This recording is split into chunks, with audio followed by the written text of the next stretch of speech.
Hey guys, what's going on? Blaine back for an Apple TV Plus review, and today I'm going to be taking a look at The Sky is Everywhere.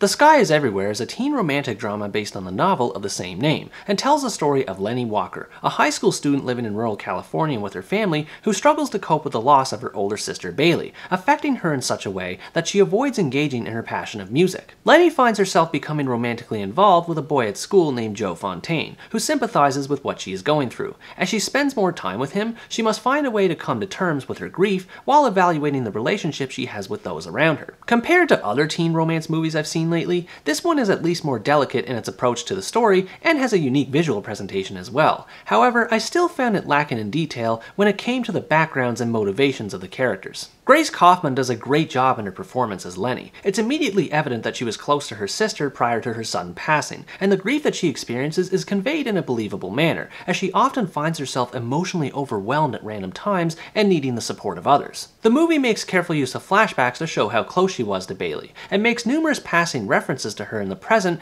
using various artifacts and memories that are associated with her. This is a good and subtle way to communicate the bond between these two characters without overwhelming the viewer with tons of exposition.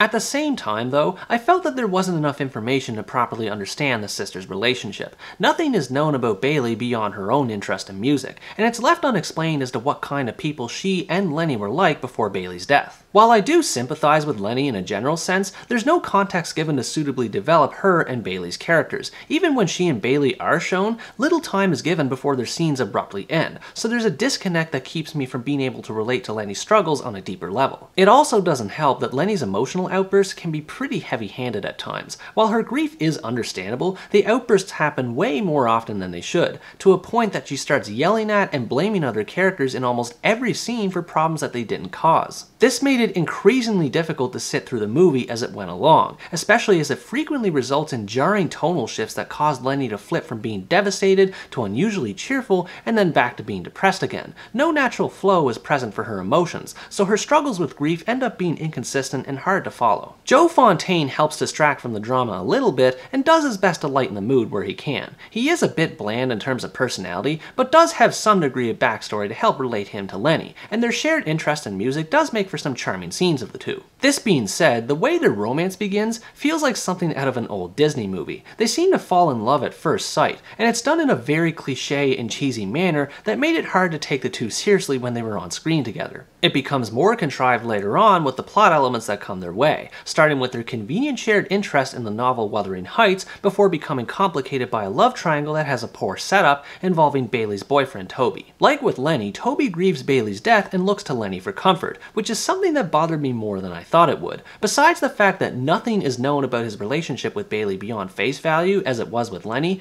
Toby looks significantly older than Lenny, which makes their romance borderline uncomfortable to watch. There's a plot twist involving his character as well later on in the story that's supposed to be an emotional gut punch for the viewer, but I could see it coming a mile away. It's so obvious with how it plays out that the build-up and execution rang hollow, and further contributed to how cliché the movie was. The role of music in this movie is probably the most significant aspect of it apart from the romance. Lenny can't bring herself to play the clarinet anymore because of her sister's death, and Joe does his best to try and ignite her passion for it once again. While this area could have used some more development as well, I thought it was generally well executed. There's a sense of progression involved with how she finds her way back to some degree of normalcy, and her initial defiance to re-explore music demonstrates how much her pain has taken control of her life. As for the soundtrack itself, I find it to be a bit more mixed. It's overly whimsical in nature, which does add a pleasant tone to the right scenes that call for it, but at other times it can feel out of place. The same can be said for the numerous other stylistic elements throughout the movie as well. It has things like rotating camera angles, brightly colored special effects, and paper mache particles flying in the background, among many other things. All of these things look nice on camera, but there's no substance behind any of them. It feels like there was too much attention given to how the movie looked and not enough on the story and character development. This results in a story playing out pretty much exactly as one would expect, while having creative aesthetics that look pleasing but contribute little else. At times, the special effects can actually get in the way of the story, like when Bailey's interest in dancing is shown in a flashback scene. The choreography in the scene is excellent, but it distracts from the narrative and becomes a bit silly once Bailey starts flying around the set. A similar event occurs when Lenny spends time with Joe on a date and only makes things more outlandish from there. It's nice that the filmmakers wanted to show Lenny's journey to acceptance in a more uplifting light,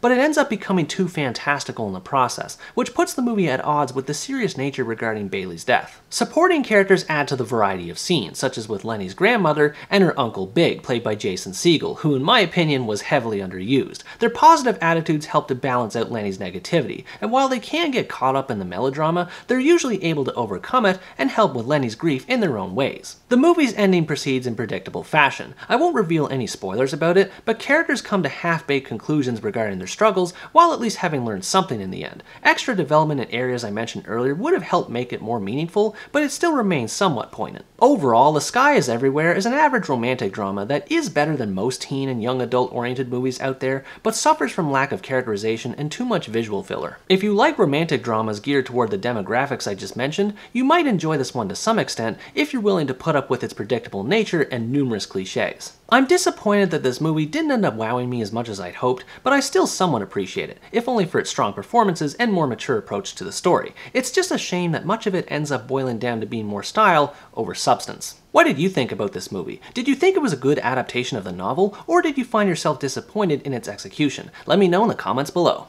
Anyways guys, that's going to wrap up my review of The Sky is Everywhere. Thanks for watching this video, I hope you enjoyed it, and as always stay tuned for the next part, where next time I review the horror film Texas Chainsaw Massacre.